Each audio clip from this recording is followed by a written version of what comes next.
প্রিয় দর্শক, আসসালামু আলাইকুম। স্বাগত জানাচ্ছি রয়্যাল বাংলা টিভির সংবাদে। সাথে আছি আমি জাহিদুল ইসলাম রনি। এখন দেখবেন নারায়ণগঞ্জ থেকে প্রতিনিধির পাঠানো ভিডিও চিত্রে রয়্যাল বাংলা টিভির সংবাদ। ১ নং আমগাঁও বর্গা সরকারি প্রাথমিক বিদ্যালয়ে প্রধান শিক্ষিকা মর্জিনা আক্তারের বিদায়ী সংবর্ধনা অনুষ্ঠানের আয়োজন করা হয়। ২৪ মে শনিবার সোনারগাঁও উপজেলার সাদিপুর ইউনিয়নে উক্ত বিদ্যালয়ের শ্রেণীকক্ষে বিদায়ী সংবর্ধনার আয়োজন করেন অত্র বিদ্যালয়ের প্রাক্তন শিক্ষার্থীবৃন্দ।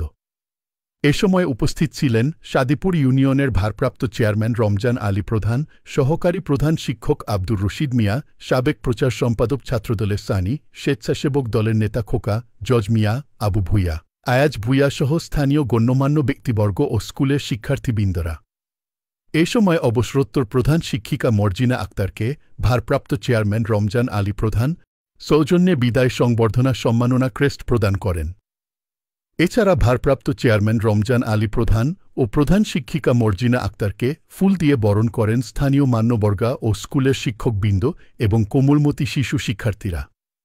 এ সময় উপস্থিত প্রাথমিক বিদ্যালয়ের শিক্ষার্থীদের পক্ষ থেকে প্রধান শিক্ষিকা মর্জিনা আক্তারকে উপহার সামগ্রী প্রদান করেন। বিদায় সংবর্ধনা অনুষ্ঠানে বক্তব্য রাখেন ভারপ্রাপ্ত চেয়ারম্যান রমজান আলী প্রধান সহ আরও অনেকে।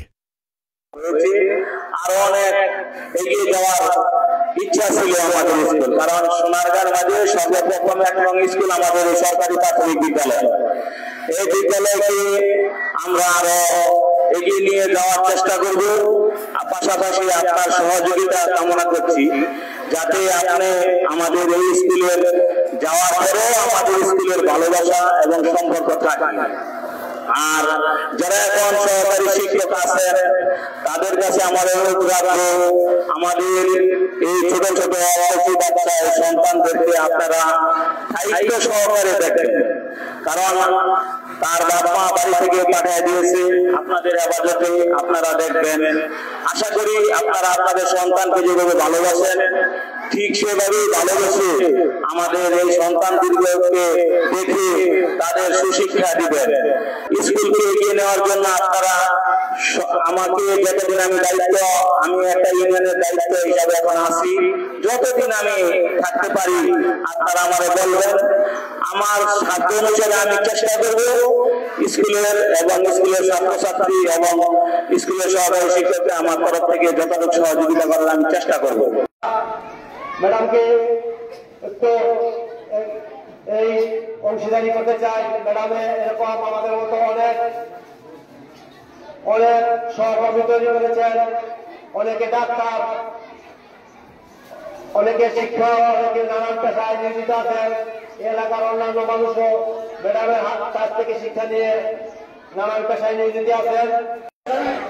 এই দিক থেকে আমাদের ক্ষমা করবেন, আমাদের জন্য কোন অবস্থায় কোনো না করে। এরপর আমাদের এই জীবনে আমরা যে সাফল্য অর্জন করেছি, এই স্কুলের ছাত্রী আমরা ছিলাম, আবার এই স্কুলের টিচার হয়ে আমরা চলে এসেছি।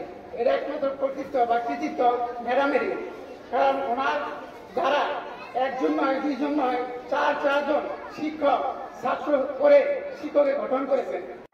খুব কষ্ট দিন এটাই যে আমরা মর্জিনা ম্যাডামকে আর স্কুলের আঙিনায় প্রতিদিনের মতো এখানে তার মুখটা দেখা যাবে না। উনি এই স্কুলে দীর্ঘ সময় জীবনটাই উৎসর্গ করছেন। এই স্কুলের কর্মস্থলের মধ্যে দিয়ে হাজার হাজার শিক্ষার্থী তার হাত দিয়ে বড় হয়েছে, তারা শিক্ষিত হয়েছে, শিক্ষক হয়েছে, ডাক্তার হয়েছে। ৬০ বছর চাকরি একটা মানুষ, কর্মস্থলে এখান থেকে বিদায়। এই যে একটা বিষয় আমার ভাবতেই অবাক লাগে। ওই যে ওনার ছাত্র বলল তার হাত দিয়ে গড়া ৪ জন শিক্ষক এই স্কুলের টিচার, এটা সত্যি আনন্দের এবং অভিভূত। একজন শিক্ষক, তার ওনার কথা বলে শেষ করা যাবে না। উনি আমাদের এই পার্শ্ববর্তী গ্রামের এবং এই গ্রামের যেহেতু, আর উনি সকল মানুষকে যে শিক্ষা দিয়েছে, আমরা এই শিক্ষা নিয়ে আজকে এই জায়গায় আসছি, বা আরো সামনে যে ওনার অবদানগুলো আসলে বলে শেষ করা যাবে না। এখানে আমার অনেক সিনিয়র, অনেক সময় অনেক সমস্যাগুলো ম্যাডামকে জানাতাম, ম্যাডাম তাৎক্ষণিক আমাদের প্রতি অনেক সাহায্য করতো। আর উনি এই এলাকার মেয়ের মধ্যেই থাকতেন, দীর্ঘ 39 বছর এই স্কুলে শিক্ষকতা করছেন। ওনার হাত ধরে এই এলাকার এবং পার্শ্ববর্তী এলাকার অনেক ছাত্র বের হয়ে গেছেন এবং অনেক ছাত্র এখন অনেক ভালো অবস্থানে আছেন। যারা এখন বের হয়ে গেছেন তাদের মুখ থেকে শুনছি যে ম্যাডাম কেমন ছিলেন, এই স্কুলকে একা, এই স্কুলে অনেক বিপতন গেছে, উত্থান পতন গেছে, ম্যাডাম একা হাতে অনেক কিছু সামলাইছেন, যেটা আসলে বলে প্রকাশ করার মতো না। আমরা ম্যাডাম সম্পর্কে জানি, আপনার ম্যাডাম সম্পর্কে জানেন, ম্যাডামের জন্য আপনারা দোয়া করবেন। আমরা যারা প্রাক্তন ছাত্র আছি তারা ম্যাডামের প্রতি কৃতজ্ঞতা প্রকাশ করছি। ম্যাডামের হাত ধরে অনেক স্টুডেন্ট এই এলাকার স্টুডেন্ট বাইরে গেছেন, বড় হয়েছেন। ম্যাডাম কেমন ছিলেন আপনারা জানেন। প্রধান শিক্ষিকা মর্জিনা আক্তার শিক্ষক ও অভিভাবকদের উদ্দেশ্যে বলেন, এবং শিক্ষকদের দায়িত্ব কি? আমি বলবো শিক্ষকদের দায়িত্ব হইল যে আমার ছাত্রছাত্রীদের সঠিকভাবে শিক্ষা দেওয়া। তারা যদি সুন্দরভাবে সব ছাত্রছাত্রীদের, আমি আসলে শিক্ষা দিয়েছি সময় প্রত্যেকটা বেঞ্চে বেঞ্চে যাইতাম, হাত ধরে কথা বলতাম, এখনো বাচ্চাকে হাত ধরে ক্লাস আসলে কথা বলি।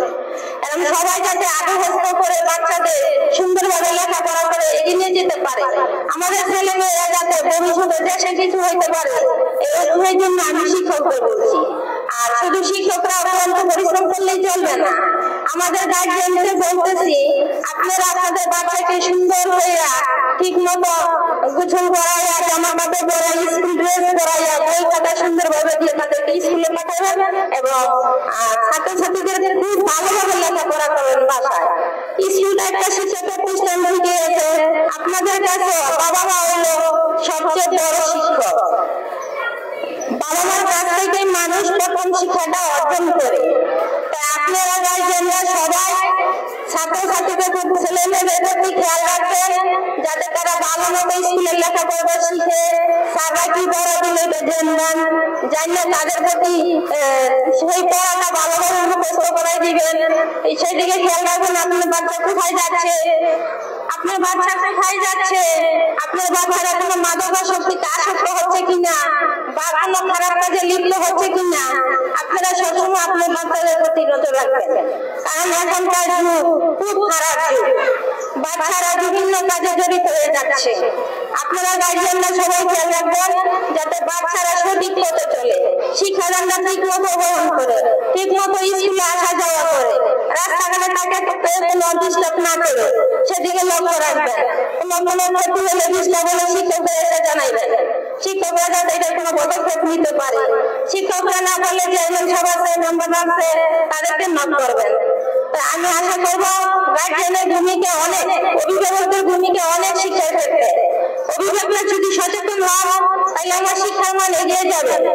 শিক্ষকরা আছে, শিক্ষক সরকারি বাহিনী তারা তো ইনশাল্লাহ স্কুলে তাদের লেখাপড়া শিখাবে, কিন্তু পাশাপাশি আপনারা অভিভাবকরা খুব খেয়াল রাখবেন ছাত্রদের প্রতি, তাদেরকে সুন্দরভাবে সঠিকভাবে স্কুলে আসার জন্য উদ্বুদ্ধ করে দিবেন। আমি আমার এই বক্তব্য বলে শেষ করলাম। আসসালামু আলাইকুম।